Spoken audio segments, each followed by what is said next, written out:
Desbravando a gestão de portfólios. Uma abordagem não convencional para o investimento institucional. David F. Swensen. 1. Introdução. Quando escrevi a introdução à primeira edição de Desbravando a Gestão de Investimentos, no início de 1999, a pioneira estratégia de investimentos de Yale havia produzido resultados excelentes, tanto em termos absolutos como em termos relativos, embora ainda não tivesse sido testada por condições de mercado adversas. Na verdade, o retorno de Yale para o período de 10 anos, encerrado em 30 de junho de 1998, atingiu 15,5% ao ano, mais de 3 pontos percentuais abaixo do resultado do S&P 500, de 18,6%.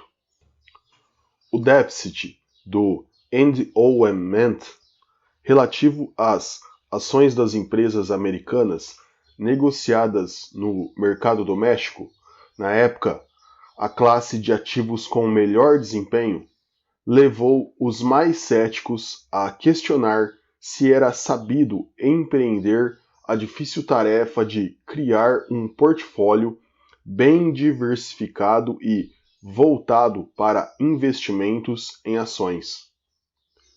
Os anos subsequentes à publicação da primeira edição mostraram o valor da alocação de ativos inovadora implementada por Yale. A continuação do mercado altista, chamado de bull market nos Estados Unidos, em 1999 e no começo de 2000, produziu resultados maravilhosos para Yale e culminou em um retorno de 41% no ano encerrado em 30 de junho de 2000. Um resultado que destruiu o retorno médio dos investimentos dos endowments existentes, 13%. No entanto, o verdadeiro teste para a abordagem utilizada por Yale ainda estava por vir. Acabou acontecendo nos anos de 2001 e 2002, quando houve o estouro da bolha da internet e o mercado acionário entrou em colapso. Yale divulgou retornos positivos de 9,2% em 2001 e de 0,7% em 2002, mesmo quando o endowment médio contabilizou déficits de 3,6% e 6%, respectivamente.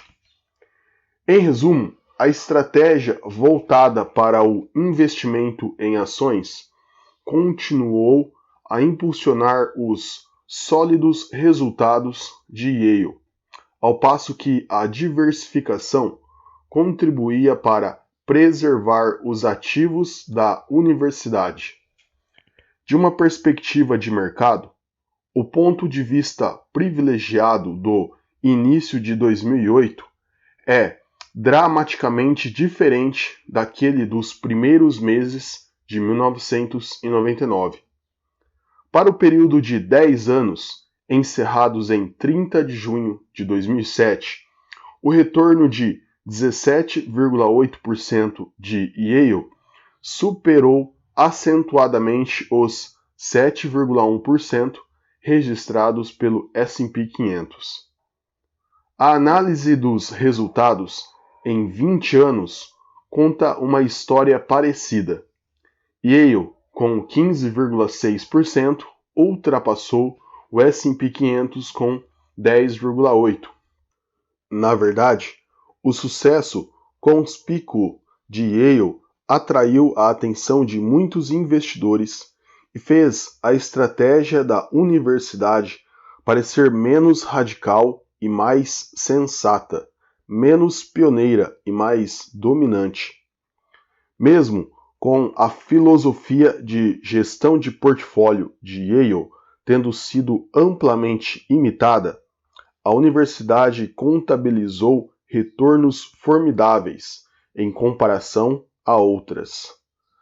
Para o ano encerrado em 30 de junho de 2007, Yale informou um retorno de 28%, número que supera os resultados de todas as instituições educacionais participantes da análise anual dos lucros da União de Faculdades e Universidades Associadas de Cambridge para o ano de 2007.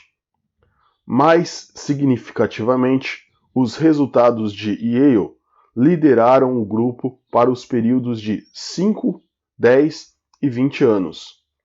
A gestão pioneira do portfólio da universidade funciona na teoria e na prática. A medida mais importante do sucesso da gestão do endowment diz respeito à sua capacidade de sustentar a missão educacional de Yale. Quando cheguei a essa universidade, em 1985, a contribuição do endowment para o orçamento da instituição era de 45 milhões de dólares. Esse valor representava 10% das receitas, o valor mais baixo em 100 anos. Para o exercício financeiro de 2009, em grande parte porque os retornos sobre o investimento foram extraordinários, o endowment pretendia transferir para o orçamento aproximadamente 1 bilhão e 150 milhões, equivalente a 45% da receita. A alta qualidade na gestão dos investimentos faz a diferença. Instituições versus indivíduos. Quando escrevi meu segundo livro, Unconventional Success, sem tradução para o português, caracterizei sua mensagem como uma estrutura de investimentos sensata para indivíduos, diferentemente do foco institucional desta obra. Eu me enganei na descrição do meu público-alvo. Na verdade, passei a acreditar que a diferença mais importante no mundo dos investimentos não separa os indivíduos das instituições. A diferença mais importante divide aqueles investidores capazes de tomar decisões de qualidade sobre gestão ativa daqueles sem especialização nesse tipo de gestão. Poucas instituições e um número ainda menor de indivíduos mostram capacidade e empenham os recursos para produzir retornos excedentes ajustados ao nível de risco. As estratégias corretas para os investidores com o conhecimento em gestão ativa caem na extremidade oposta à da gama de abordagens apropriadas para o investidor sem especialização nesse tipo de gestão, com exceção do fato óbvio de que gestores capacitados para executar uma gestão ativa têm a oportunidade de gerar retornos superiores ao mercado nas classes de ativos tradicionais, como ações domésticas e internacionais. Tais gestores dispõem de uma opção ainda mais importante para criar portfólios com menor risco e maior retorno, que repousa nas classes de investimentos alternativos, como o retorno absoluto, ativos reais e private equity. Apenas os investidores com habilidade em gestão ativa buscam conscientemente estratégias para superar o mercado em classes de ativos tradicionais e alocações de portfólio para classes de ativos não tradicionais. Os altos custos do jogo da gestão ativa garantem que o participante ocasional irá fracassar. Não existe meio-termo. As estratégias passivas de baixo custo, como as descritas no livro Unconventional Success, são convenientes para um número enorme de investidores, indivíduos e instituições que não dispõem de tempo, recursos e capacidade para tomar decisões de gestão ativa de alta qualidade. A estrutura esboçada nesta obra só se aplica a um pequeno grupo de investidores com os recursos e a personalidade que se fazem necessários para buscar por retornos excedentes ajustados ao risco. O mundo da gestão dos endowments.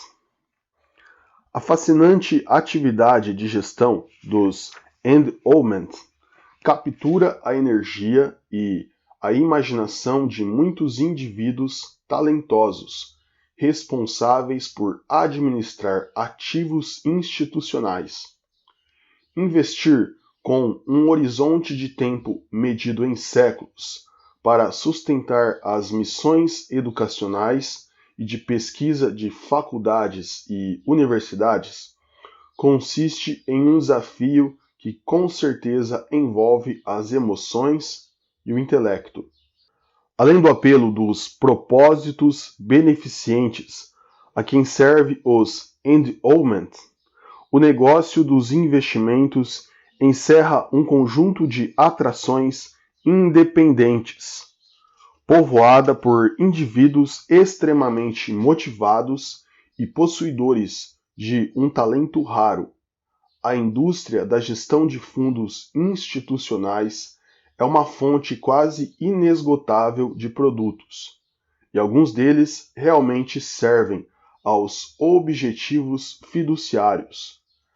A atividade de extrair um punhado de pedras preciosas de toneladas de minério oferece empregos estimulantes e intelectualmente para os gestores dos portfólios dos endowments. A base de conhecimento que provê um embasamento útil para as decisões de investimento não conhece limites. Bons conhecimentos de psicologia, a apreciação razoável pela teoria financeira, uma consciência profunda da história e uma grande exposição aos eventos atuais contribuem para desenvolver estratégias de investimento bem fundamentadas. Muitos profissionais do mais alto gabarito confessam que trabalhariam de graça no eternamente fascinante ramo da gestão de recursos. O livro começa traçando uma visão geral, discutindo os objetivos de crescimento dos ativos dos endowments e examinando as metas para os portfólios institucionais. Articular uma filosofia de investimentos fornece o embasamento para o desenvolvimento de uma estratégia de alocação de ativos, uma decisão de fundamental importância relacionada à parcela dos ativos da carteira que será dedicada a cada tipo de alternativa de investimento.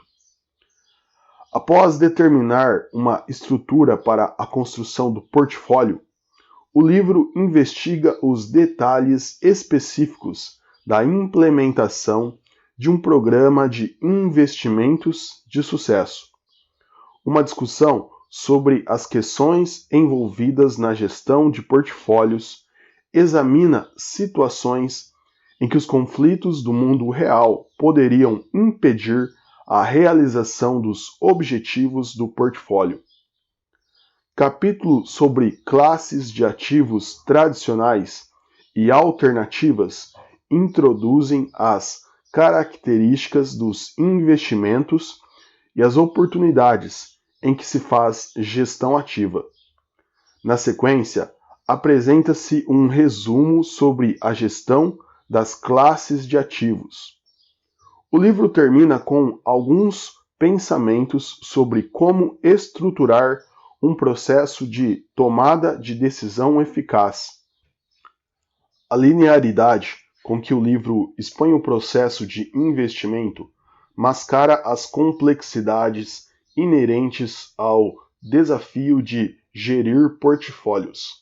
Por exemplo, a alocação dos ativos se baseia na combinação de avaliações top-down das características das classes de ativos e bottom-up das oportunidades existentes em cada uma das classes. Como as projeções quantitativas de lucros, risco e correlações descrevem apenas parte da situação, os investidores da primeira linha, em geral, complementam o resumo estatístico com um entendimento mais global dos investimentos específicos. Como os critérios bottom-up sobre as oportunidades de investimento fornecem informações importantes para avaliar a atratividade da classe de ativos, os investidores eficientes consideram fatores top-down e bottom-up ao avaliar as alternativas para suas carteiras de investimentos. O livro se inicia com uma análise das grandes questões acerca da estrutura da alocação de ativos e foca a discussão nas questões envolvidas na administração de portfólios de investimentos específicos. Traça-se, assim, uma progressão clara do macro para o micro, ignorando a complexa simultaneidade do processo de gestão de ativos. Estrutura de investimentos rigorosa. 3 temas aparecem repetidamente no livro. O primeiro enfoca a importância de agir dentro do contexto de uma estrutura analítica rigorosa, implementada com disciplina e embasada em análises minuciosas de oportunidades específicas. Ao lidar com a gama de decisões de investimento, desde a alocação mais genérica de ativos até a seleção de títulos e valores mobiliários de emissões específicas, o sucesso nos investimentos requer a manutenção de posições tidas como desconfortáveis, por serem diferentes da opinião da maioria. Baixa convicção sobre as posições de carteira podem levar a reversões inapropriadas, como comprar na alta e vender na baixa. Apenas a confiança resultante de um processo sólido de tomada de decisão faz com que o investidor se atenha aos fundamentos e, disciplinadamente, saiba vender em momentos de excessos de mercado e comprar em momentos de desespero. Para estabelecer uma estrutura analítica rigorosa, é necessário elaborar uma análise completa dos desafios ao investimento enfrentados pela instituição, avaliada no contexto das características específicas da organização. Os investidores falham demais ao não resolver as necessidades de suas instituições em relação às políticas de investimento específicas. Ao optar, em vez disso, pela adoção de estruturas de portfólio parecida com as utilizadas por instituições comparáveis.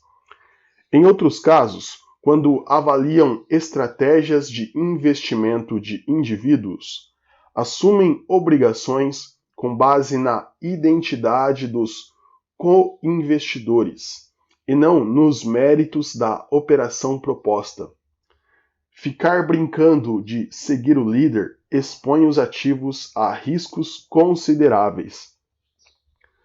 A implementação disciplinada das decisões do investimento garante que os investidores irão receber as recompensas e incorrer nos custos associados com as políticas adotadas pela instituição.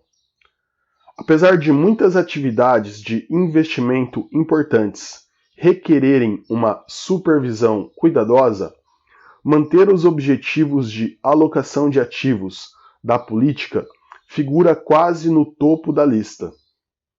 Muitos investidores gastam quantidades absurdas de tempo e energia construindo políticas unicamente para permitir que as alocações estabelecidas mais tarde fiquem à deriva, ao sabor dos caprichos do mercado.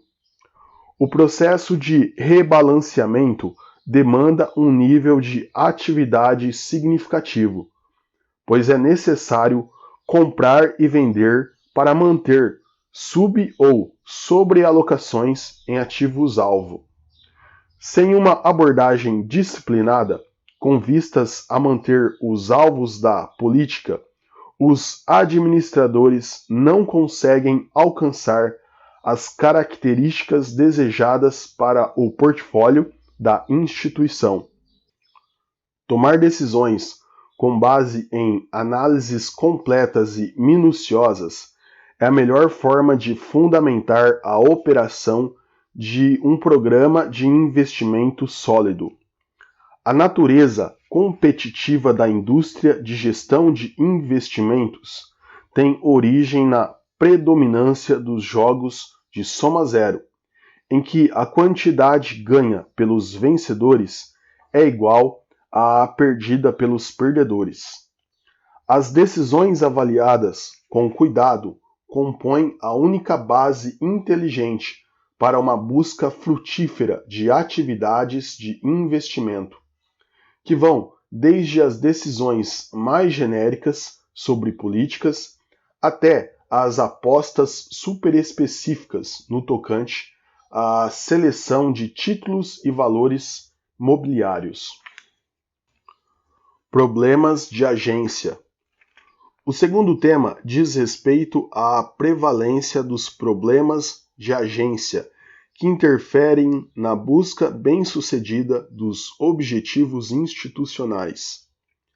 Quase todos os aspectos da gestão de fundos são afetados pelas decisões tomadas em benefício dos próprios agentes, em detrimento do melhor interesse dos acionistas. Dentre os culpados, encontram-se conselheiros que tentam causar impacto durante seu mandato no comitê de investimento, funcionários que agem de forma a aumentar a segurança de seus cargos, gestores de investimentos que buscam taxas mais estáveis à custa da excelência dos investimentos e gerentes institucionais que desviam recursos para benefício próprio. O conflito de interesses entre os beneficiários do fundo e os responsáveis pelos ativos correspondentes criam afastamentos potencialmente onerosos entre o que deveria ter sido e o que, com efeito, foi. O afastamento entre os objetivos principais e as ações dos agentes causa problemas no nível mais alto de governança e conduz ao fracasso por não cumprir o objetivo de servir aos interesses de um endowment perpétuo.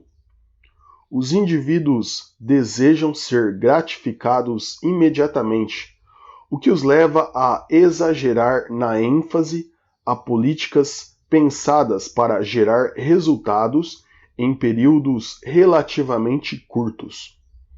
Ao mesmo tempo, os agentes fiduciários esperam sempre manter o poder e, por isso, evitam polêmicas e perseguem somente ideias convencionais de investimento. Ao operar como a maioria das instituições, com horizontes de curto prazo e oportunidades incontestáveis, os membros do comitê e a equipe de gestão promovem resultados sem nada de extraordinário, enquanto perdem oportunidades de longo prazo, contrárias ao movimento geral, mas potencialmente recompensadoras. Os relacionamentos com os gestores de recursos são um terreno fértil para conflitos de interesse. As instituições buscam altos retornos ajustados ao risco, enquanto gestores de investimento externos visam fluxos estáveis e relevantes de receita. Os conflitos surgem porque as oportunidades de investimento mais atrativas não geram retornos previsíveis e constantes. Para criar fluxos de caixa mais seguros, as empresas de investimento frequentemente reúnem quantidades excessivas de ativos, seguem estratégias de aproximação estrita ao benchmark e diluem os esforços de gestão na oferta variada de produtos. Quando os agentes fiduciários tentam criar acordos de remuneração apropriados para reduzir os conflitos com os gestores de recursos, os interesses dos gestores dos fundos divergem dos apresentados pelos provedores de capital, mesmo com estruturas comerciais muito bem avaliadas. A maioria das classes de ativos contém veículos de investimento que mostram algum grau de risco de agenciamento, com os títulos privados representando o caso mais extremo. As questões estruturais conferem aos títulos privados, antes considerados irremediavelmente imperfeitos, condições de serem incluídos como alternativas possíveis para o portfólio. Os interesses dos acionistas, com os quais a administração da companhia geralmente se identifica, são tão diferentes dos objetivos dos detentores de títulos que o credor, em geral, acaba do lado errado dos conflitos. Além disso, mesmo nas participações societárias em que a administração da companhia tem interesses similares aos dos acionistas externos, os problemas de agência afastam as duas classes de atores econômicos.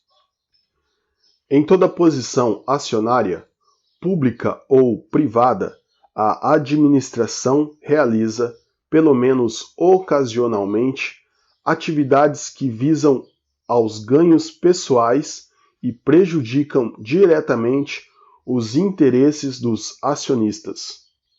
A fim de mitigar o problema, os investidores buscam gestores concentrados em promover os interesses dos acionistas, ao mesmo tempo que evitam as companhias tratadas como bancos pessoais por aqueles que se encontram no comando. Cada aspecto do processo de gestão do investimento contém conflitos reais e potenciais entre os interesses do fundo institucional e os interesses dos agentes contratados para gerir os ativos da carteira. Estar ciente da extensão e da seriedade dos problemas de agência é a primeira linha de defesa para os gestores de fundos. Ao avaliar cada participante envolvido nas atividades de investimento com atitude cética, os agentes fiduciários aumentam a probabilidade de evitar ou mitigar os conflitos mais sérios entre principais agentes. Desafios da gestão ativa. O terceiro tema está relacionado às dificuldades inerentes à gestão de portfólios de investimento que explora os ativos mal precificados. Quem faz o chamado market timing e também quem seleciona os ativos enfrenta ambientes altamente competitivos, em que a maioria dos participantes fracassa. A eficácia da precificação dos ativos negociáveis impõe obstáculos formidáveis para os investidores que perseguem estratégias de gestão ativa. Embora os mercados ilíquidos ofereçam uma gama muito mais variada de ativos mal precificados, os investidores de private equity saem-se um pouco melhor que seus congêneres investidores em ativos líquidos, já que as taxas extraordinárias, típicas dos fundos de private equity, praticamente garantem a entrega de resultados ajustados ao risco desapontadores.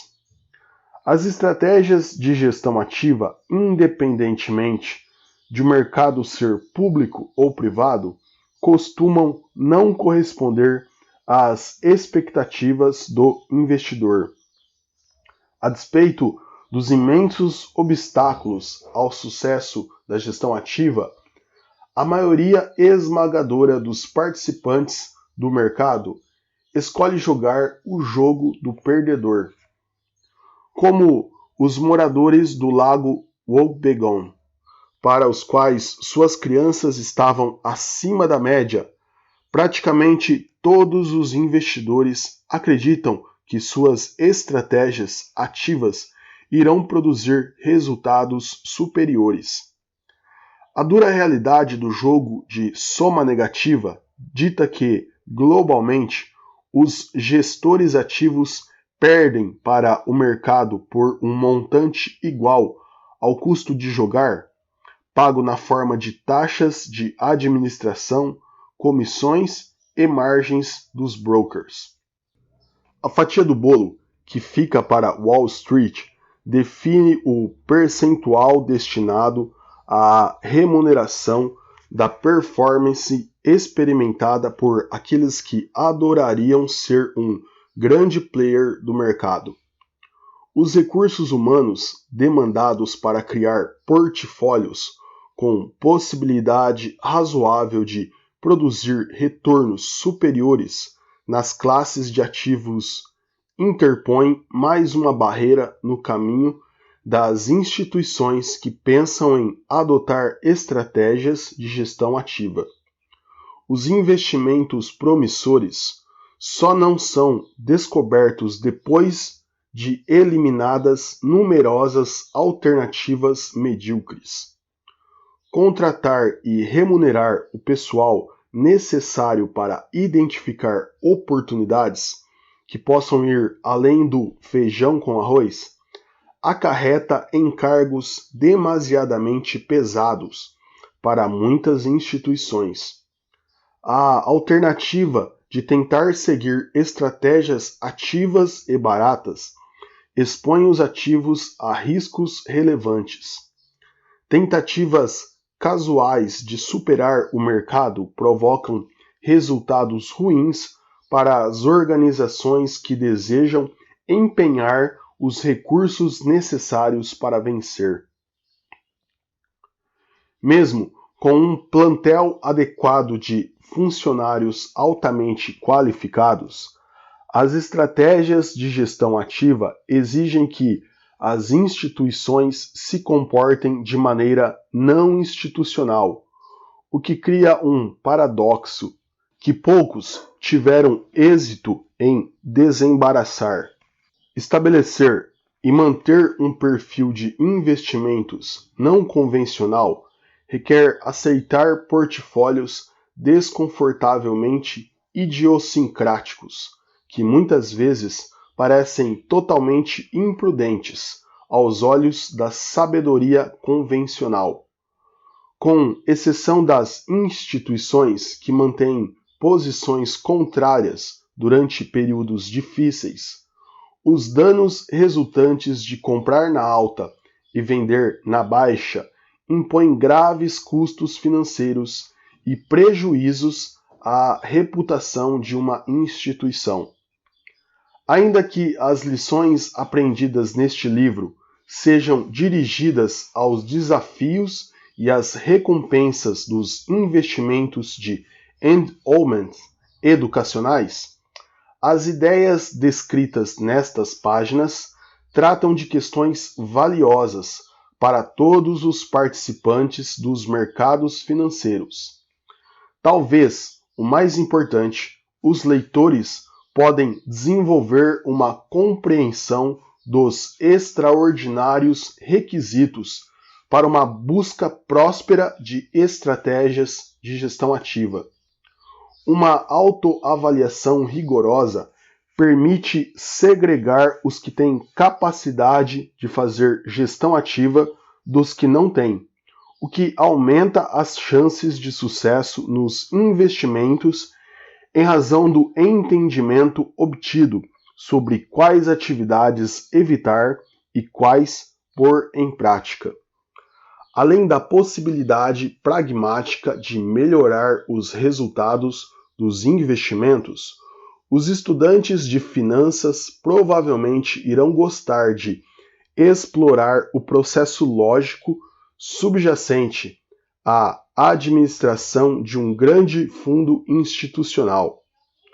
Como os gestores de fundos operam em um ambiente em que é necessário compreender desde ferramentas técnicas de finanças modernas até opiniões qualitativas de ciências comportamentais, o problema da gestão de recursos acaba por contemplar uma variedade improvável de disciplinas e fornecer material de interesse para um amplo grupo de observadores de mercado.